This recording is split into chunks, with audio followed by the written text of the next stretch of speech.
अध्याय 15। शरीर पीड़न तप। आचार्य उद्रक की आयु 75 वर्ष की थी और सर्वत्र साक्षात देव की भांति पूज्य थे। आचार्य उद्रक सभी नए शिष्यों को ध्यान अभ्यास एकदम प्रारंभिक स्तरों से आरंभ कराते थे। इसलिए सिद्धार्थ को साधारणतम ध्यान साधना से प्रारंभ करना पड़ा, किंतु चंद सप्ताहों में ही उन्होंने अपने नए आचार्य को दिखा दिया कि वह अपदार्थता के चरण तक ध्यान साधना कर चुके हैं। इससे वह बहुत प्रभावित हुए। उन्होंने इस सौम्य युवा सन्यासी में अपना उत्तराधिकारी बनने की संभावनाएं देखी। उन्होंने सिद्धार्थ को अत्यधिक सावधानी और ध्यान से शिक्षा देनी प्रारंभ कर दी। सन्यासी सिद्धार्थ गौतम अपदार्थता की अवस्था में रिक्तता वैसी ही नहीं होती जैसी आकाश की रिक्तता होती है, और न इसे चेतना की जागृति कहा जा सकता है।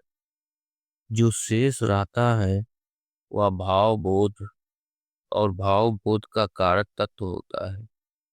अतः मुक्ति का मार्ग सभी भाव बोधों से अतीत होने के बीच से जाता है। सिद्धार्थ ने आदर पूर्वक जिज्ञासा की कि आचार्य जी, यदि भाव बोध को ही कोई समाप्त कर लेना है, यदि भाव बोध को ही कोई समाप्त कर लेना है तो शेष क्या रहता है? यदि भाव बोध ही ना होगा तो हम किसी प्रस्तर खंड अथवा काष्ठ खंड से कितने भिन्न रह जाएंगे। प्रस्तर खंड या काष्ठ खंड भी भाव बोध रहित नहीं होते। जड़ पदार्थ स्वयं में ही भाव बोध है। तुम्हें चेतना के उस स्तर तक पहुंचना है जहां भाव बोध तथा भाव बोधहीनता दोनों ही अवस्थाएं तिरोहित हो जाती हैं। यह विचार से निर्विचार की ओर जाने का चरण है। युवा सन्यासी, अब तुम्हें अकिंचन पायतन नाम की अरूप समाधि की अवस्था प्राप्त करनी है। सिद्धार्थ ध्यान साधना करने के लिए वापस आ गए और 15 दिनों के बाद वह गुरु द्वारा निर्देशित विचार से निर्विचार की अवस्था अथवा अकिंचन पायतन समाधि की अवस्था में पहुंच गए। सिद्धार्थ ने पाया कि इस अवस्था में साधक चेतना के समस्त सामान्य चरणों को पार कर जाता है, लेकिन जब भी वह समाधि की अवस्था से बाहर आता है तो समाधि की असाधारणता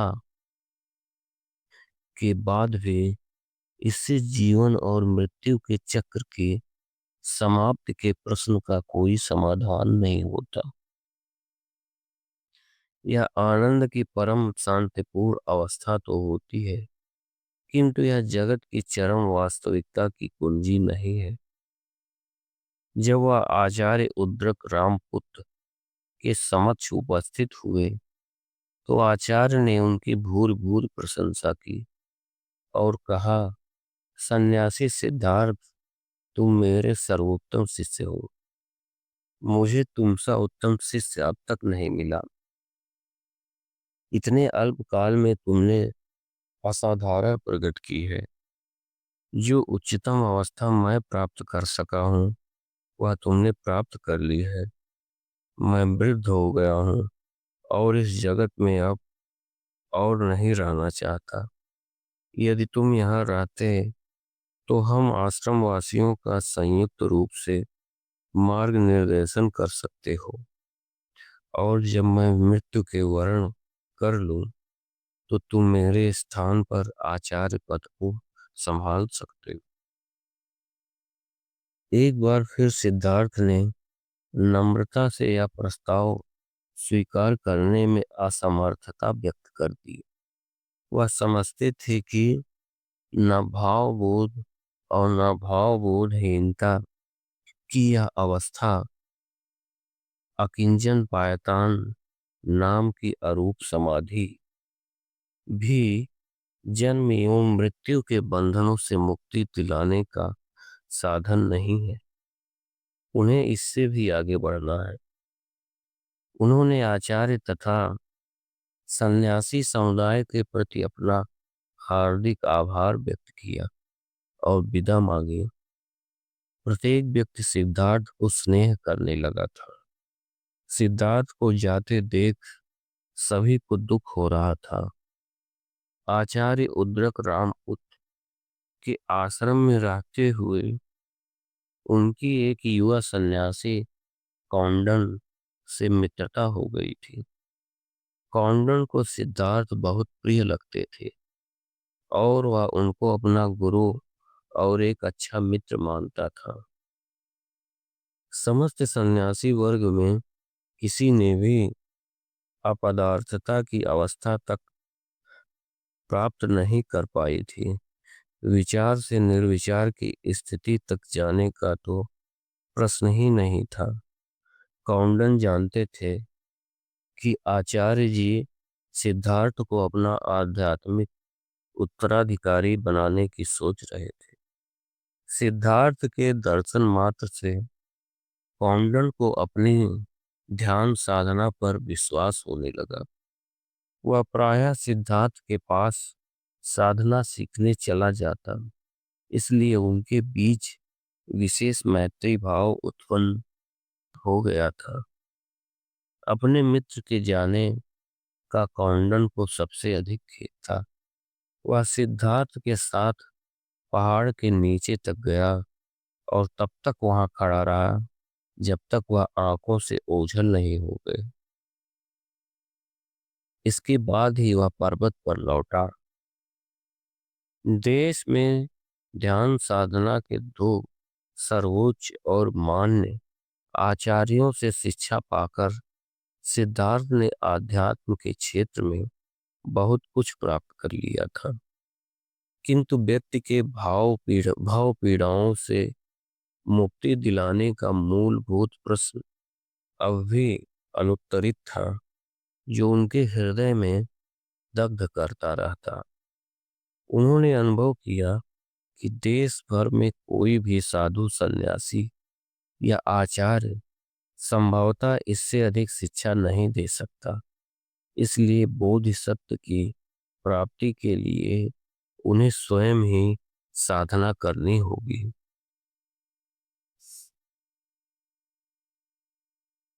पश्चिम की ओर धान के खेतों और कीचड़ भरी जलधाराओं तथा नदियों को पार करते हुए सिद्धार्थ नारंजना नदी के तट पर पहुंचे। वह उस नदी को भी पार करके तब तक चलते रहे जब तक वह दंग श्री पर्वत तक नहीं पहुंच गए। उस पर्वत से उर्वेला गांव तक आधे दिन में पैदल चलकर पहुंचा जा सकता है।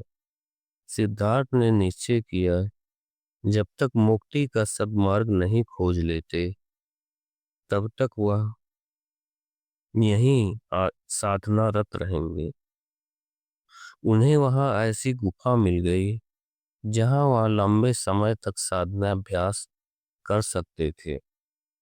इस गुफा में बैठकर उन्होंने अपनी साधना के उन चरणों पर नए सिरे से दृष्टिपात किया जिनकी उन्होंने पिछले 5 वर्षों से अधिक समय तक महामान्य आचार्यों से शिक्षा प्राप्त की थी।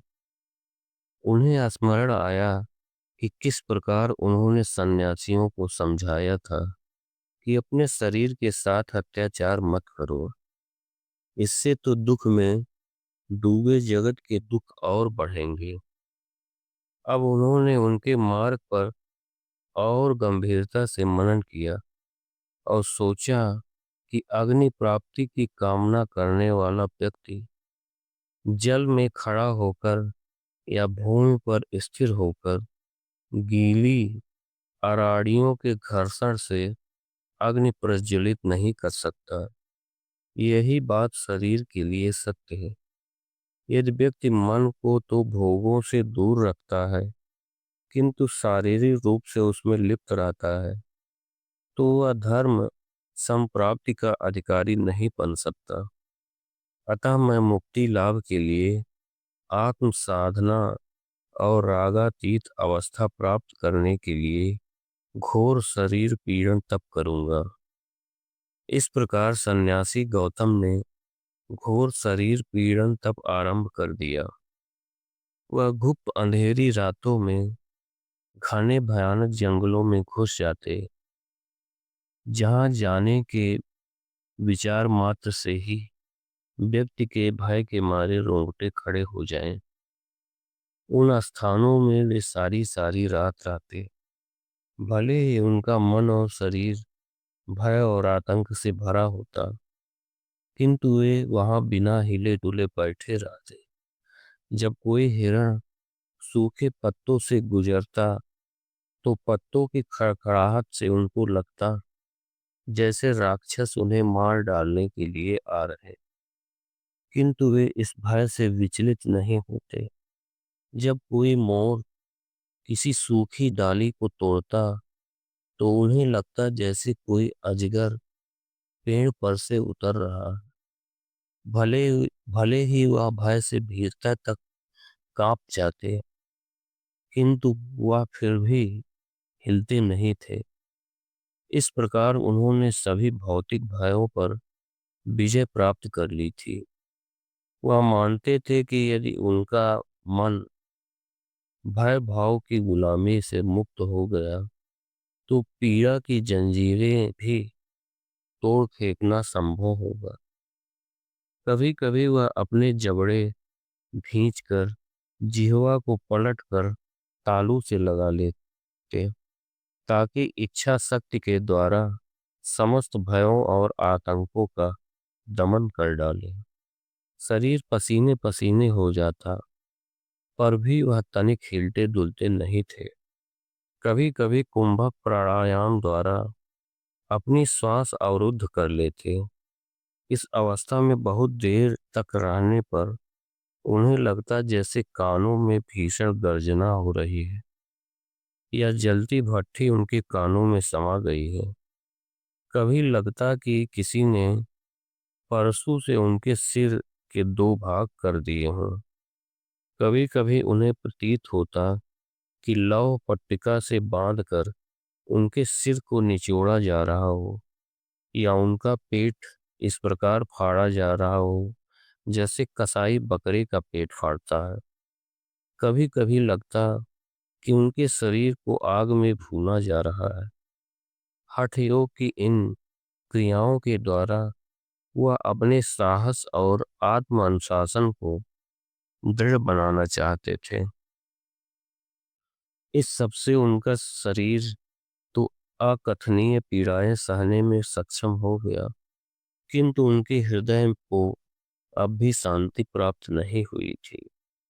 सन्यासी गौतम ने इस प्रकार आत्मशोधन तथा रागातीत होने के लिए शरीर पीड़न तप 6 महीने तक किया।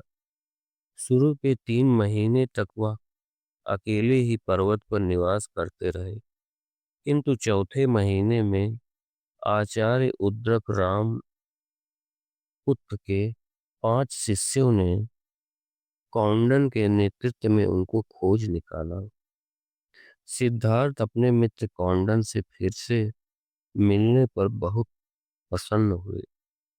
उन्हें ज्ञात हुआ कि सिद्धार्थ के आश्रम छोड़ने के 1 महीने बाद ही कौंडन ने भी न भावबोधहीनता चित्त की निर्विचार अवस्था अपनी साधना द्वारा प्राप्त कर ली थी।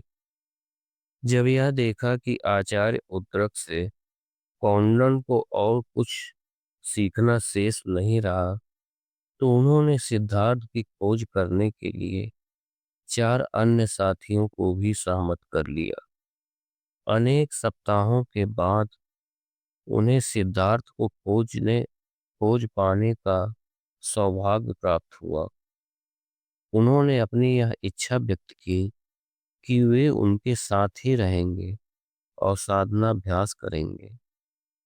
सिद्धार्थ ने उन्हें बताया कि मैं आत्म अनुसंधान के मार्ग पर क्यों चल रहा हूँ, और पांचों युवा सन्यासियों कौंडन, वप, भद्दी, अस्सजी और महानाम ने भी उनके साथ तपस्या करने का संकल्प लिया।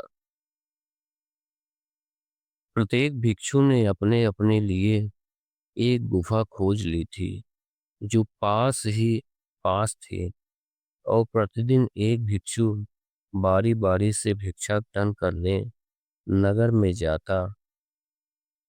वह जब भिक्षा लेकर लौटता तो उसकी लाई हुई भिक्षा 6 भागों में बांट ली जाती। इससे प्रत्येक के हिस्से में मुट्ठी भर से अधिक खाद्य पदार्थ नहीं आता था। इस प्रकार दिन और महीने गुजरते गए और 6 सन्यासी दुबले और कृशकाय हो गए। उन्होंने वह पहाड़ छोड़ दिया और पूर्व में उर्वेला गांव की ओर नयरंजना नदी के तट पर चले गए। उसी प्रकार तपस्या करना आरंभ कर दिया।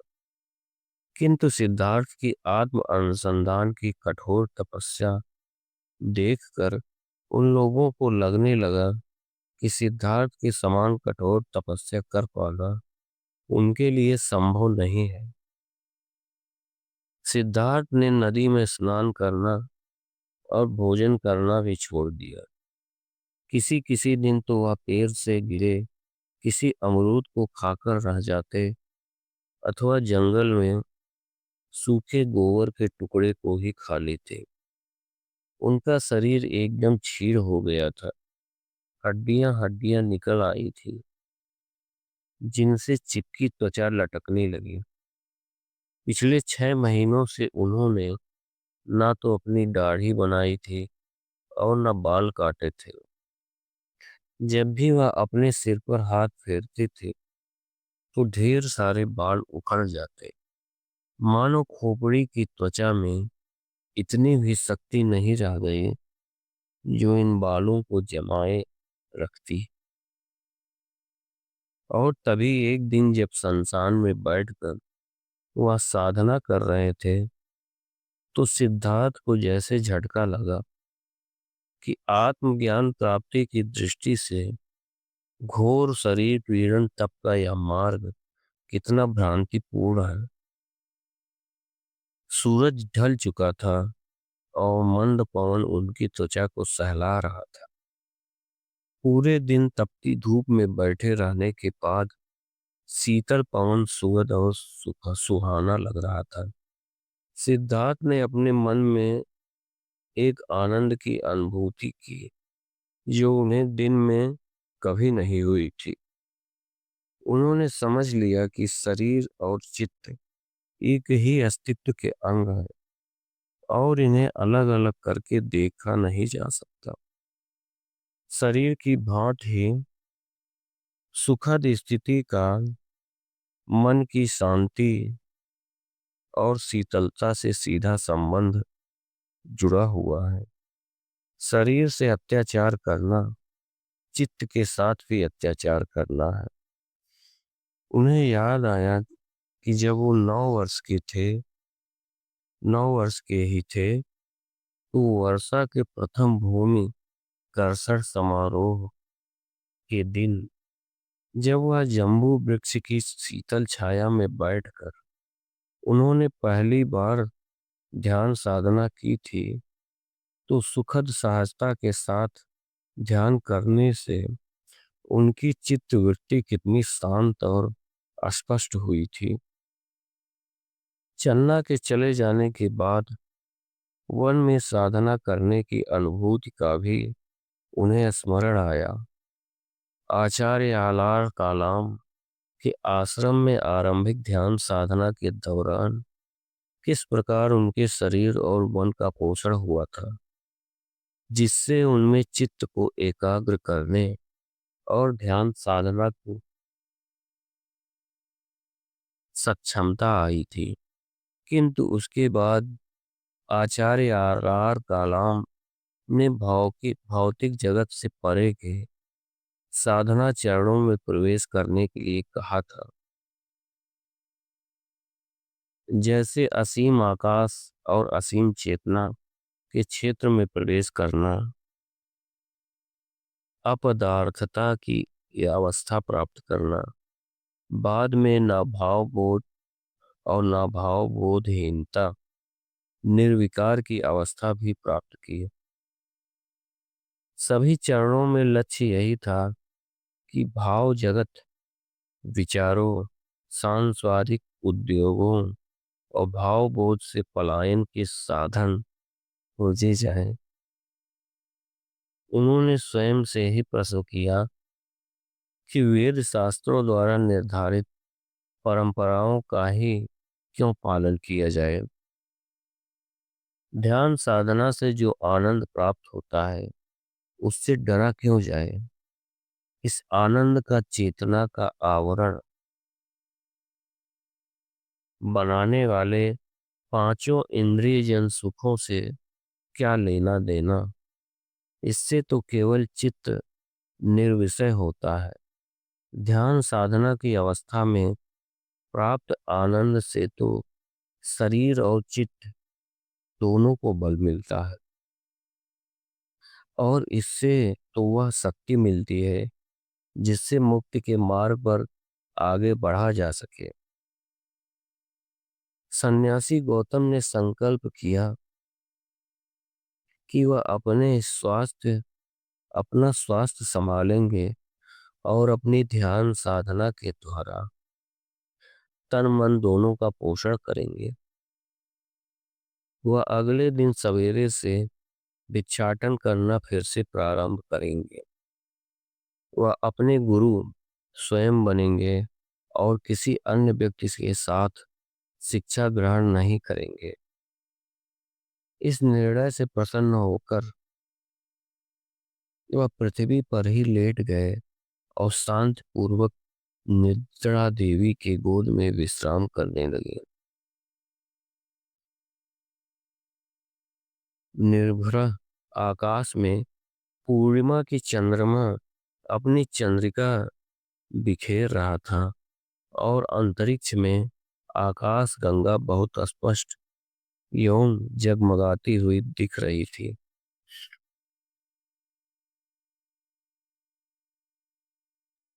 अगले दिन सवेरे सन्यासी गौतम चिड़ियों की चहचहाहट सुनकर जागे। वह उठ खड़े हुए और पिछली रात का किया निश्चय स्मरण हो आया। वह धूल मिट्टी में सने हुए थे। उनके वस्त्र फटकर तार तार हो चुके थे जिनसे शरीर ढकना भी कठिन हो रहा था। उन्हें याद आया कि शमशान में परसों एक शव देखा था। उन्होंने अनुमान लगाया कि आज या कल लोग उसे उठाकर नीचे नदी में ले जाएंगे और वहां उसका अंतिम संस्कार कर देंगे। उस लाश पर ईंट के रंग का जो कफन पड़ा है उसकी उन्हें आवश्यकता नहीं रहेगी।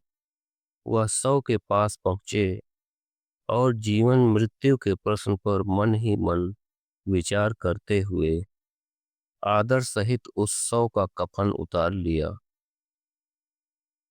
वह शव किसी युवा महिला का था जो फूल गया था, बदरंग हो गया था।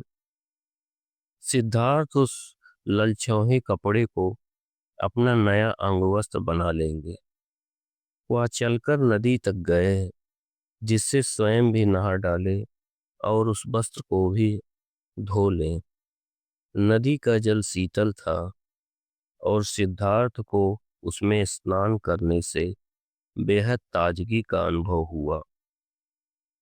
उन्होंने अपनी प्रवाहित जलधारा के स्पर्श की त्वचा द्वारा सुखद अनुभूति की और नई मानसिकता से उस मनमोहक अनुभव का स्वागत किया।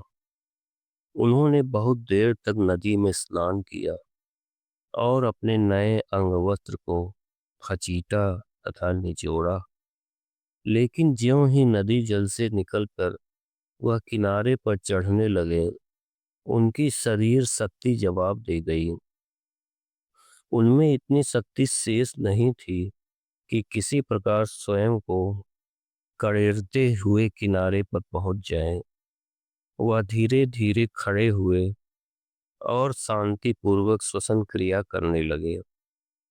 इस दौरान उन्होंने देखा कि उधर एक वृक्ष की शाखा जल की ओर झुकी हुई है और उसके पत्ते पानी को छू रहे हैं।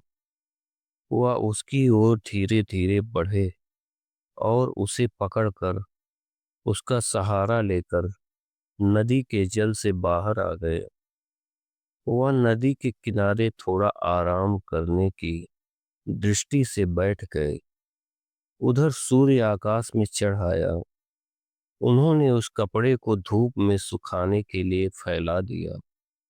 जब वह कपड़ा सूख गया तो उसे उन्होंने अपने बदन के चारों ओर लपेट लिया और उर्वेला गांव की ओर चलने लगे। अभी वह आधे ही दूर पहुंचे थे कि उनकी शरीर शक्ति एक बार फिर जवाब दे गई। उनकी सांस उखड़ गई थी और वे बेहोश हो गए।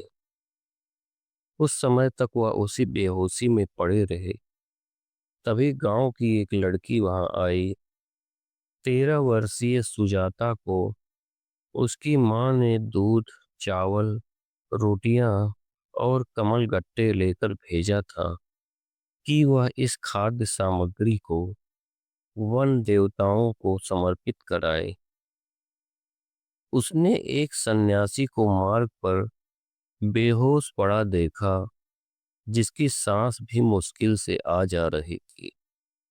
वह उसे देखकर झुकी और दूध की कटोरी उसके होठों पर रख दी। वह समझ गई थी कि यह कोई शरीर पीड़न तप करने वाला सन्यासी है, जो दुर्बलता के कारण बेहोश हो गया है। जब दूध की बूंदों से जीभ और गला कुछ नम हुआ तो सिद्धार्थ के शरीर में तुरंत उसकी प्रतिक्रिया हुई।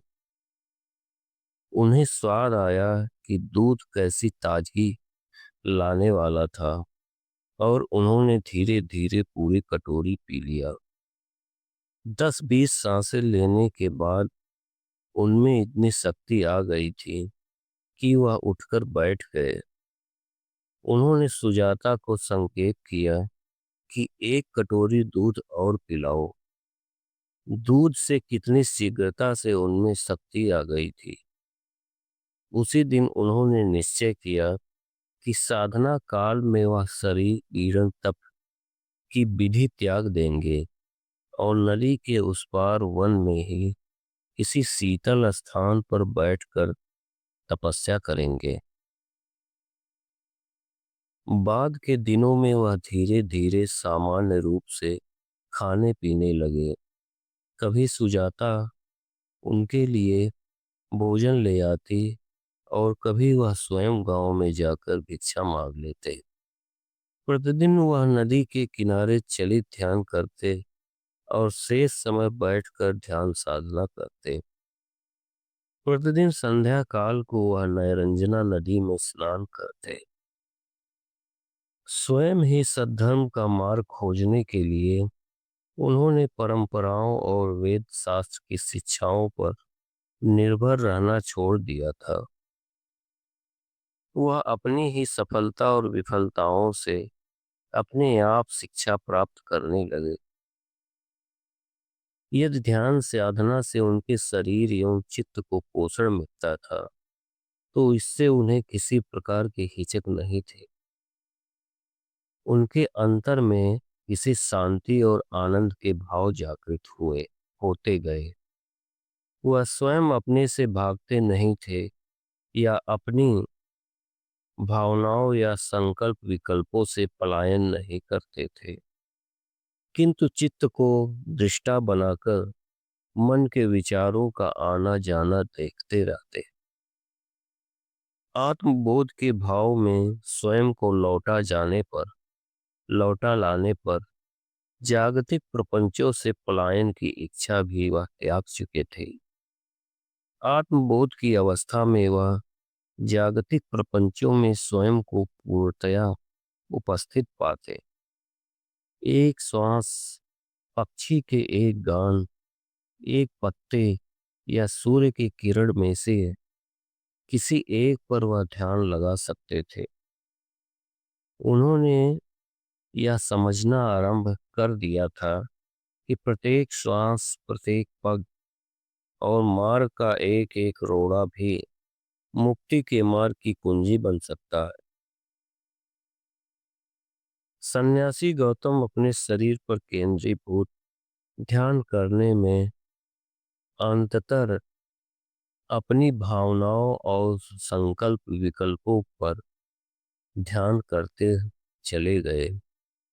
यहाँ तक कि जो विचार उनके चित्त में आते जाते थे उन पर भी ध्यान लगाया करते। इससे उन्होंने शरीर और चित्त के ऐक्य का अनुभव किया और पाया कि शरीर के प्रत्येक अणु परमाणु तक में ब्रह्मांड का समस्त ज्ञान समाया हुआ है। उन्होंने पाया कि धूल के उस पार से उन्हें गहरे देखने की आवश्यकता है और उसी से समस्त सृष्टि का दर्शन संभव है। वह धूल ही सृष्टि है और यदि उसकी विद्यमानता न स्वीकारें तो सृष्टि की विद्यमानता भी नहीं रहती। सन्यासी गौतम प्रत्येक प्राणी में एक आत्मन होने के भाव से भी आगे बढ़ गए। उन्होंने अनुभव किया कि वेदों में प्राणी मात्र में एक आत्मा का जो भाव प्रतिपादित किया गया है वह भ्रमपूर्ण है। वास्तव में सभी वस्तुएं या प्राणी पृथक आत्माओं से रहित होते हैं। समस्त जागतिक प्रपंचों की मूल प्रकृति आत्मरहित अथवा अनात्म की है। आत्मा का कोई पृथक अस्तित्व ही नहीं होता। वह तो एक तड़ित के समान है जो सभी भ्रामक विचारों को नष्ट कर देती है।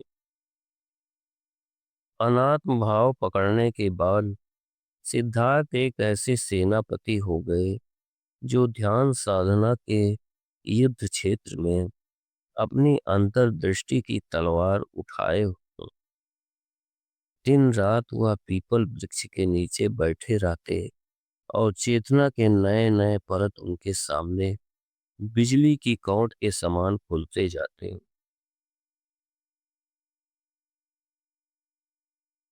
इस दौरान उनके मित्रों का उन पर से विश्वास उठ गया था। उन्होंने देखा कि वह नदी के किनारे बैठे रहते और भोजन भी ग्रहण करते। उन्होंने देखा कि वह एक नवयुवती से बात करते हैं, मुस्कुराते हैं, दूध और चावल खाते हैं और गांव से भिक्षा भी मांग लाते हैं। कौंडन ने अन्य साथियों से कहा, अब सिद्धार्थ विश्वास करने योग्य नहीं रह गए। उन्होंने सद्धर्म का मार्ग बीच में ही छोड़ दिया है। अब उनकी चिंता अपने शरीर को समुचित आहार जुटाने तक ही सीमित रह गई है। हमें उनका परित्याग कर देना चाहिए। कोई अन्य स्थान अपनी साधना के लिए खोज लेना चाहिए। मैं अब यहाँ ठहरे रहने का कोई कारण नहीं देखता। अब उनके वे पांचों मित्र चले गए तो सिद्धार्थ का ध्यान उनकी अनुपस्थिति की ओर गया। जो नई अंतर्दृष्टि उन्हें प्राप्त हो रही थी उससे उत्साहित हो सिद्धार्थ अपना सारा समय ध्यान साधना में लगाने लगे। वे अपने मित्रों को अपनी नई अनुभूतियों के विषय में बताने का भी समय नहीं निकाल सके। उन्होंने सोचा कि मेरे मित्रों ने मुझे गलत समझा है, लेकिन मैं उन्हें समझा बुझाकर नए मत की ओर प्रवृत्त करने की दिशा में अभी ध्यान भी नहीं दे सकता। मुझे तो सद्धर्म का सच्चा मार्ग खोजने में ही अपनी समस्त शक्तियां लगानी हैं। एक बार वह सद्धर्म मार्ग मुझे मिल जाए तो मैं उनसे अपने विचारों का आदान प्रदान करूंगा। इसके बाद वह अपने नित्य नैमित्तिक ध्यान साधना करने लौट आए। सद्धर्म की खोज के मार्ग पर जब वह पर्याप्त प्रगति कर चुके तो उन्हीं दिने भैंसों का चरवाहा वह 11 वर्षीय किशोर मिला। उस किशोर ने जो कौली भर ताजी कुसा उनको उपहार में दी, उसे सिद्धार्थ ने प्रसन्नता पूर्वक स्वीकार कर लिया। यद्यपि सुजाता, स्वाति और उनके मित्र अभी बालक ही थे, फिर भी सिद्धार्थ ने अपनी नई अनुभूतियों में से कुछ की चर्चा उनसे की। उन्हें यह देखकर प्रसन्नता हुई कि देहात के उन अशिक्षित बच्चों ने नई खोजों को कितनी सहजता से स्वीकार कर लिया था। इससे उनको बहुत तसल्ली मिली, क्योंकि वे जानते थे कि पूर्ण संबोधि नए प्रकाश का द्वार उन्मुक्त होने ही वाला है। उन्हें पता था कि नव चेतना की कुंजी उनके हाथ में आ गई है, और वह कुंजी है और यह कुंजी है सभी जागतिक प्रपंचों का परस्परावलंबन और उनकी अनात्म प्रकृति होना।